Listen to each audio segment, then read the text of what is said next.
सच्चाई पंडित जी। सत्संग क्या होता है? सच्चाई मतलब होता है सच्चा भगवान। हमें दिन की शुरुआत सच्चे भगवान से करनी चाहिए, इसका मतलब ये होता है। छोकरा हमको समझाने आया, शंकर भगवान सबसे बड़े भगवान है। हमको सच्चा भगवान बता रहे, शंकर भगवान सबसे बड़े भगवान है। हमारे दादा परदादा यही पूजा करते आ रहे हैं। अरे शंकर पंडित जी महाराज नाराज मत हो ना, इसने तो सिर्फ सत्साहेब के बारे में बोला है ना। अब सत्साहेब बोला है ना, तो उसने सच्चा भगवान के बारे में बोला है। तो आप तो इतने बड़े ज्ञानी हो, आपके दादा परदादा मंदिर में सेवा करते आए हैं, आपने इतनी पूजा करी, तो आपको तो पता ही होगा शंकर जी के बारे में। शंकर भगवान सबसे बड़े भगवान है। शंकर भगवान का ओम नमः शिवाय जाप है। तो ये जाप कहाँ प्रमाण लिखा हुआ है? तो पंडित जी आपके बारे में आपको तो पता ही है, शंकर जी के बारे में सारी जितनी जानकारी है, आपके दादा परदादा बैठे हुए हैं जो करते आए पूजा, तो आपको ज्यादा ज्ञान होगा। तो आज आप बैठ के थोड़ी बहुत डिस्कस कर लेते हैं, हमें भी भगवान का कुछ पता चल जाएगा। चलो आते हैं, बैठते हैं, बैठ के चर्चा करते हैं। हाँ कोई दिक्कत नहीं। आज शंकर भगवान का ओम मंत्र, ओम नमः शिवाय मंत्र है। इसको 108 बार जाप करना होता है। ठीक है। शंकर भगवान का एक बात, आप सनातन धर्म के बारे में क्या आप जानते हो? आप तो सनातन धर्म के खिलाफ यहाँ बात कर रहे हो। पंडित जी सनातन धर्म के खिलाफ नहीं बता रहे, वही चीज तो आपने जो बताई है शिव पुराण की, मैं शिव पुराण की ही बात बता रहा हूँ कि शंकर जी का जो आपने मंत्र बताया है, ओम नमः शिवाय बताया है, जो भी 108 बार है, इसका कौन से पुराण या वेद शास्त्र में कहाँ प्रमाण मिलता है? कहीं आपने देखा है इस चीज को? हम शिव पुराण पे दिखाएंगे। शिव पुराण कहाँ पे लिखा है, कौन सी जगह लिखा है ओम नमः शिवाय? हमें शिव पुराण पढ़ने की क्या जरूरत है? जो हमारे दादा परदादा भी पूजा करते आए, वो हमने देखी, वो हम भी कर रहे हैं। हमें क्या पढ़ने के ग्रंथों की? अब पढ़ने की ग्रंथों की जरूरत आपको नहीं है, लेकिन स्कूल एक बात बताओ, स्कूल में बच्चा पढ़ने नहीं जाएगा, किताब ही नहीं पढ़ेगा, तो ज्ञान कहाँ से होगा? शिव पुराण का शंकर जी का जो मेन जो ज्ञान है, उनके बारे में जो भक्ति विधि और पूरी जानकारी है, वो तो शिव पुराण में मिलेगी ना। तो क्या दादा परदादा मेरे का बिना पढ़े ये पूजा कर रहे थे? नहीं, तो वही तो आपको शिव पुराण से पता चलेगा। जब शिव पुराण आप पढ़ोगे तभी तो पता चलेगा कि कहाँ पर क्या चीज लिखी है, क्या नहीं लिखी है। चलो शिव पुराण है, हम भी देखते हैं। वैसे सबसे बड़ी चीज ये है कि ज्ञान जो है ना, अगर आप शिव पुराण पढ़ोगे, वेद पढ़ोगे या कोई भी किताब पढ़ोगे, तो उसमें उसकी जानकारी मिलेगी। शिव पुराण के अंदर कहीं भी ऐसा जिक्र नहीं है जिसमें ओम नमः शिवाय मंत्र हो। आप संस्कृत में अगर शिव पुराण पढ़ोगे हो, तो शिव पुराण के अंदर सिर्फ एक ओम मंत्र है, ओम नमः शिवाय नहीं है। लिंक इससे संबंधित हो गया।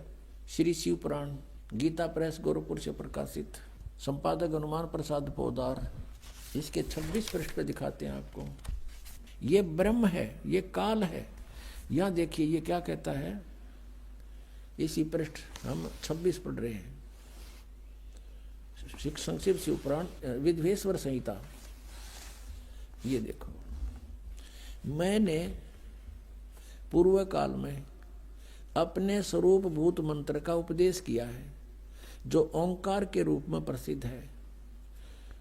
वह मंगलकारी मंत्र है।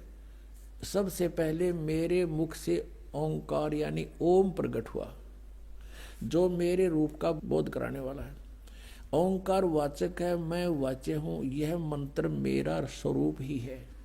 अगर हमने पूरा मोक्ष पाना है तो हम भक्ति क्यों करते हैं? आप यहाँ भक्ति करते हो किस लिए करते हो? मोक्ष पाने के लिए। मोक्ष पाने के लिए करते हो, परमेश्वर प्राप्ति के लिए करते हो ना। क्या आपके दादा परदादा ने मोक्ष प्राप्त किया है? क्या उस भक्ति विधि से मोक्ष की प्राप्ति होती है? अब धर्म में जो देखा, जो पूजा मेरे दादा परदादा करते आ रहे, वो उसी हिसाब से हम भी कर रहे हैं। तो वही चीज तो बता रहा हूँ। तो इसमें भगवान ने जो बताई है विधि, अब एक बात बताओ, आप शंकर जी की पूजा करते हो, वो शंकर जी ने जो बताया कि ऐसे करना है, तो वैसे ही करने से तो लाभ मिलेगा। हाँ, वैसे करने से लाभ मिलेगा। तो शिव पुराण में तो कहीं कहा ही नहीं है कि शंकर जी ने कि मेरा मंत्र ओम नमः शिवाय और जी चटो। वो तो ओम नमः शिवाय तो शंकर जी तो कहते हैं कि मेरे से बड़ी तो देवी भगवान है, देवी दुर्गा है, मैं उसका पुत्र हूँ। तो क्या है, दादा परदादा ये धर्म गुरु बता रहे हैं, एक गलत बता रहे हैं? तो वो धर्म शास्त्रों से नहीं बता रहे ना। अच्छा, तो दिखाओ कहाँ आप प्रमाण है। तो वही तो मैं आपको दिखाना चाह रहा हूँ। आप देखिए इस प्रमाण सारे इसमें लिखे हुए हैं।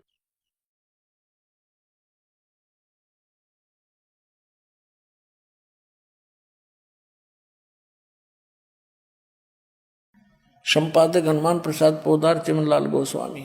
प्रकाशक एवं मुद्रक हैं गीता प्रेस, गोरखपुर, गोविंद भवन कार्यालय, कोलकाता का संस्थान। इसके 123 पृष्ठ पे तीसरा स्कंद है, और ये अध्याय 4 चल रहा है 123 पृष्ठ पे। भगवान विष्णु अपनी माता दुर्गा की स्तुति कर रहे हैं, तुम शुद्ध स्वरूपा हो, ये सारा संसार तुम इसे उद्भासित हो रहा है, मैं ब्रह्मा और शंकर हम सभी तुम्हारी कृपा से विद्यमान हैं। हमारा आविर्भाव माने जन्म और तिरोभाव माने मृत्यु हुआ करता है, हमारा तो जन्म और मृत्यु होता है, केवल तुम ही नित्य हो, जगत जननी हो, प्रकृति और सनातनी देवी हो। भगवान शंकर बोले, देवी यदि महाभाग विष्णु तुम्ही से प्रकट हुए हैं तो उनके बाद उत्पन्न होने वाले ब्रह्मा भी तुम्हारे बालक हुए, फिर मैं तमोगुणी लीला करने वाला शंकर क्या तुम्हारी संतान नहीं हुआ? अर्थात मुझे भी उत्पन्न करने वाली तुम ही हो। शिवे संपूर्ण संसार की सृष्टि करने में तुम बड़ी चतुर हो। तीन पुत्र अष्टंगी जाए, ब्रह्मा विष्णु शिव नाम धराए। इसी प्रकार संसार की सृष्टि, इस संसार की सृष्टि स्थिति और संहार में तुम्हारे गुण सदा समृद्ध हैं। उन्हीं तीनों गुणों से उत्पन्न हम यानी ब्रह्मा विष्णु एवं शंकर, रजगुण ब्रह्मा, सतगुण विष्णु, तमगुण शिव शंकर नियमानुसार कार्य में तत्पर रहते हैं। क्या मेरे दादा परदादा शंकर भगवान के पूजा करते आ रहे हैं, क्या उनका मोक्ष नहीं हुआ है? आप एक बात बताओ, आप भगवत गीता को मानते हो ना? हाँ मानता हूँ। मानते हो? भगवान ने जो कृष्ण को, अर्जुन को जो ज्ञान दिया है ना, क्या वो ज्ञान गलत है? आपने जो चीज, मेरे को क्या लेना देना, आप ये ज्ञान कहाँ से लाए हो? भाई देखो, हम तो धर्मशास्त्र की बात कर रहे हैं ना। आप एक बात बताओ, आप शिव पुराण पढ़ते हो, शंकर जी ने जो बताया है, विष्णु जी है, ब्रह्मा जी है, तीन देव को तो आप मानते ही हो ना। तीन देव में विष्णु जी ने जो भगवत गीता के अंदर जो अर्जुन को ज्ञान दिया है, वो मोक्ष का ज्ञान दिया कि नहीं? दिया है ना। तो उसमें मोक्ष की विधि बताई है ना भगवान ने वहां पर। तो हमें मोक्ष उससे पंडित जी, सबसे बड़ी चीज ये है ना, जब आप जैसे शंकर जी के पुजारी हो, सबसे बड़ी है ओम नमः शिवाय जो मंत्र है, ये किसी भी ग्रंथ में, पुराण में नहीं है। हाँ, एक मंत्र मिलता है, वो मंत्र कौन सा मिलता है? ओम। ये भगवत गीता में भी मिलता है, अध्याय 8 श्लोक 13 में मिलता है। भगवान कहते हैं ओम इति एकाक्षरम ब्रह्म व्यवहारन मामन या प्रजाति तजंदेयम सयाति परमांगते। तो ये तो भगवान भी बताते हैं, और जो शंकर शिव पुराण के अंदर आप बता रहे हो उसमें भी सिर्फ ओम मंत्र है, लेकिन ओम नमः शिवाय नहीं है। अब भगवान तो ये कह रहे हैं कि जो मैं तुम्हें शास्त्र में भक्ति विधि बता रहा हूं, अगर इस हिसाब से चलोगे तो मोक्ष होगा, और अगर शास्त्र के अनुसार भक्ति नहीं करोगे तो मोक्ष नहीं होगा। तो आपके जो दादा परदादा और आप भी जो भक्ति कर रहे हो ना, तो ये तो धर्मशास्त्र में मेल ही नहीं करती है। तो आप बताइए कि ऐसी भक्ति से फिर कैसे मोक्ष होगा? सच में आपने ज्ञान बहुत अच्छा बताया है। शंकर भगवान से ऊपर भी और कोई भगवान है, प्रमाण भी दिखाए। शंकर से भगवान ऊपर और कोई भगवान है, उसकी जानकारी कहाँ से मिलेगी?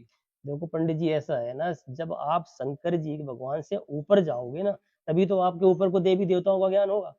अब जैसे शिव पुराण के अंदर, भगवत पुराण जो देवी भागवत महापुराण है, उसमें शंकर जी खुद कहते हैं देवी दुर्गा से कि आप तो मेरी जननी हो। तो जब शंकर जी की वो माता हो गई तो उनसे बड़ा देव हो गया। तो इसी तरीके से शंकर जी से बड़ी उनकी माता हुई, और उनसे जो देवी दुर्गा है उनसे बड़े ओम ब्रह्म हुए।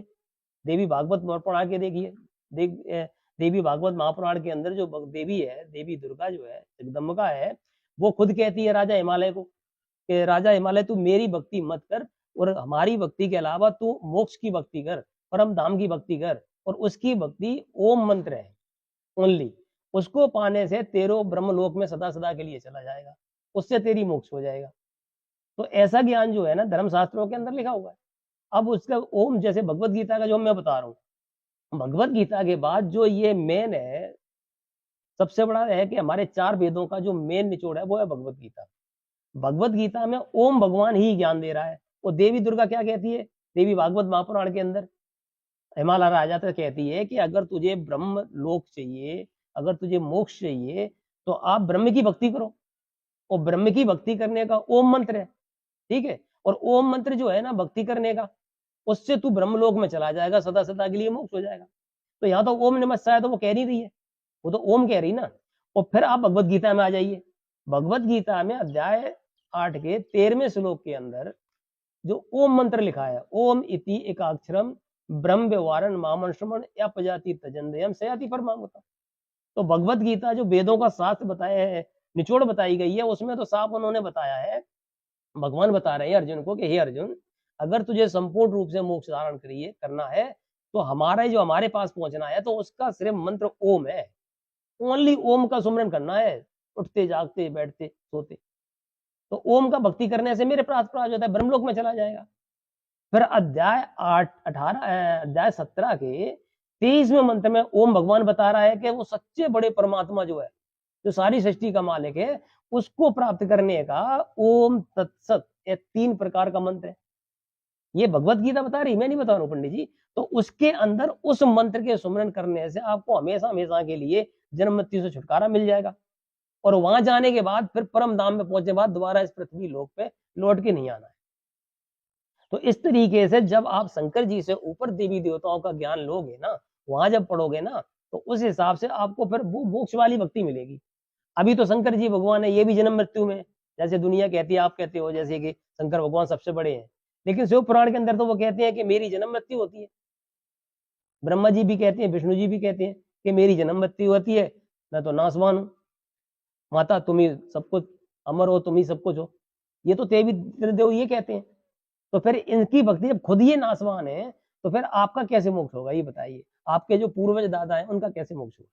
तो हम तो धर्म ग्रंथों को पढ़ा ही नहीं, हम तो ऐसे ही भक्ति कर रहे थे, देखा तो नहीं। तो अब जी जी अब हम पढ़ेंगे, देखेंगे, समझेंगे। तो वही पंडित जी वही बताया जा रहा है कि आप धर्म शास्त्रों को पढ़ो, शंकर शिव पुराण पढ़िए, उसमें शंकर जी के जो आदेश हैं भक्ति करने के, आप उन आदेश के अनुसार चलोगे। जब आदेश के अनुसार चलोगे तो ऑटोमेटिक आपको परम धाम मिलेगा और सबसे बड़ा परमेश्वर मिलेगा। अब जैसे भगवत गीता में उसने बता दिया है भगवान ने कि जो सबसे बड़ा सच्चिदानंद घन ब्रह्म परमेश्वर है, सच्चिदानंद घन का तो आप नाम जानते ही होगे, पढ़े होगे आप, थोड़ा बहुत तो सुना ही होगा, तो सबसे बड़ा परमात्मा है। तो उसकी प्राप्ति तो 3 मंत्र से होगी, ओम तत्सत। ओम तत्सत इति निर्देशे ब्रह्मण त्रिविध समर्था ब्राह्मणा वेदान यज्ञ बीता चापुरा।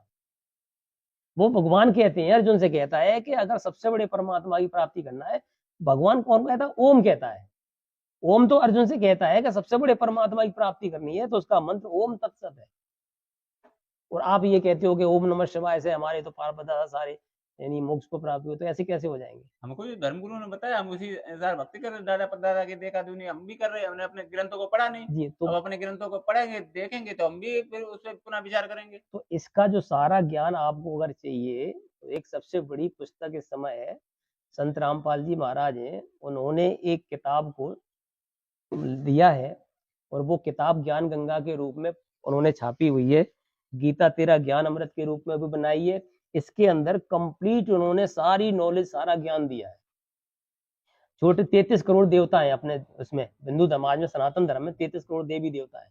लेकिन अब किसी की वजह से आप ओनली शंकर जी को मानते हो, कोई विष्णु जी को मानता है, कोई आप देवी दुर्गा को मानता है, और किसी ने तो उसको क्या नाम है, हनुमान जी को सर्वश्रेष्ठ मान लिया है। तो इन सबकी जो ओरिजिनल जानकारी है वो इन ग्रंथों में बताई गई है, और इसके अंदर सारे प्रमाण दिए गए हैं इनके अंदर। जैसे गीता तेरा ज्ञान अमृत है, तो गीता तेरा ज्ञान अमृत जो किताब बनाई गई है, ज्ञान बहुत इंपॉर्टेंट है, ये मोक्ष का मार्ग। तो जब आप इन किताबों को पढ़ोगे तो आपको सारे देवी देवताओं की सीढ़ी पता चलेगी, और आपको ये पता चलेगा ना कि हम सबसे बड़ा परमात्मा कौन है, हमें और किसकी कैसे भक्ति करनी है।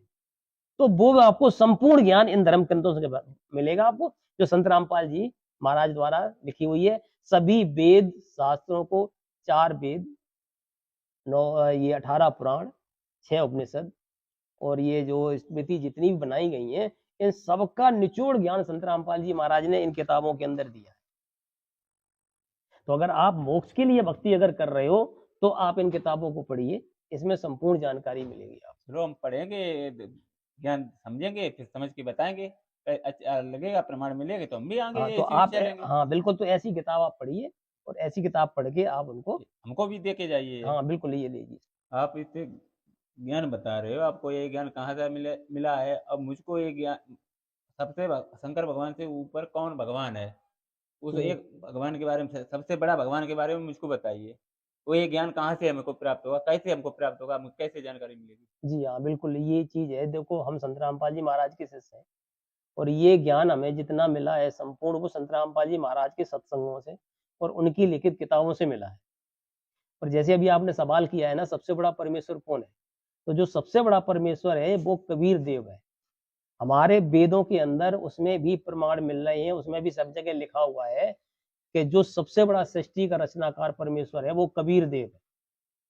आप इसमें भी देखो, और भगवत गीता के अध्याय 8 में 9वें श्लोक के अंदर उसमें भी लिखा है कि जो सबसे बड़ा परमेश्वर जो पुराणम है, जिससे सभी वेदों की, ब्राह्मणों की और सभी की उत्पत्ति हुई है, वो कबियम लिखा है भगवत गीता में। तो वो कबीर देव है, वो सारी संपूर्ण सृष्टि का रचनेकार है। यही चीज वेदों के अंदर लिखी है। आप वेद भी उठा के पढ़ोगे ना, यजुर्वेद के अंदर लिखा है, ऋग्वेद के अंदर लिखा है, सामवेद के अंदर भी लिखा है, कबीर देव लिखा है, और ऐसे ही करके पुराण के अंदर भी बहुत जगह लिखा है। अब एक शंकर जी ने जो एक चीज बता रहा हूँ आपको, मैं एक बताना चाह रहा हूँ कि जो शंकर जी हैं, शंकर जी ने एक बार पार्वती जी ने उनसे पूछा था, वो आपको मैं डिटेल बता रहा हूँ थोड़ी सी, आपको जो मेन चीज है वो बताना चाह रहा हूँ मैं, दिखाना चाह रहा हूँ। एक मिनट, थोड़ा सा मैं निकाल लेता हूँ प्रमाण आपको। तो वो जो प्रमाण है वो बहुत जगह आपको मिलता है, और वो शंकर जी का मैं प्रमाण अभी आपको दिखाता हूँ, थोड़ी सी वेट करिए।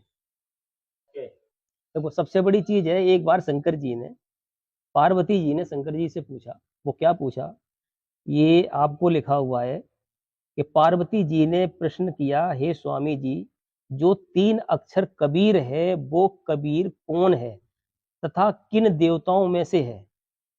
तो ये श्री महादेव बात श्री शंकर जी बोले हैं, को ब्रह्मा प्रजोच्यते बीचम विद्यमानो विशिष्टते रमनते सर्वभूतानि यत् कबीरस्य चुस्ते। ठीक है, ये शिवपुराण के अंदर लिखा हुआ है। महादेव जी उत्तर देते हैं कि का मतलब ब्रह्म है, बा का मतलब है प्रकट, और रा का मतलब है समस्त जीवों में समान रूप से रम रहा, ऐसे को कबीर कहते हैं। तो शंकर जी तो खुद कबीर की महिमा गाते हैं, कबीर को बताते हैं कि सारी सृष्टि के अंदर जो विद्यमान है वो कबीर है। तो इस रीत में साहब है, फिर कहते हैं कि का मतलब ब्रह्म रूप है, बा का मतलब अमर बीज रूप है, और रा का मतलब है भीतर सब स्थानों में जो समभाव है उसको कबीर कहते हैं। तो इस तरीके से जो कबीर का प्रमाण है वो हर पुराणों के अंदर भी है और वेदों के भी अंदर मिल रहा है, सारी जगह पे मिल रहा है। तो आप ये ज्ञान गंगा जो है और गीता तेरा ज्ञान अमृत है, इन किताबों को पढ़ोगे तो इससे आपको सारी क्लियर पता चलेगी कि सबसे बड़ा परमेश्वर कौन है और वो कैसे प्राप्ति होगी उसकी, उसके पाने की विधि क्या है, क्या मंत्र है। तो ये सारी जानकारी आपको मिलेगी वहां। चलो, ठीक बहुत है, बहुत धन्यवाद, आपने बहुत अच्छी जानकारी दी है। एक किताब हम पढ़ेंगे, आपको पढ़ के फिर हम बताएंगे, आपसे जानकारी करेंगे, संपर्क करेंगे फिर। तो आज ये सत साहिब सबसे बड़े परमात्मा की जय लगाते हैं, तो हम वही कहते हैं सत साहिब। ओम नमः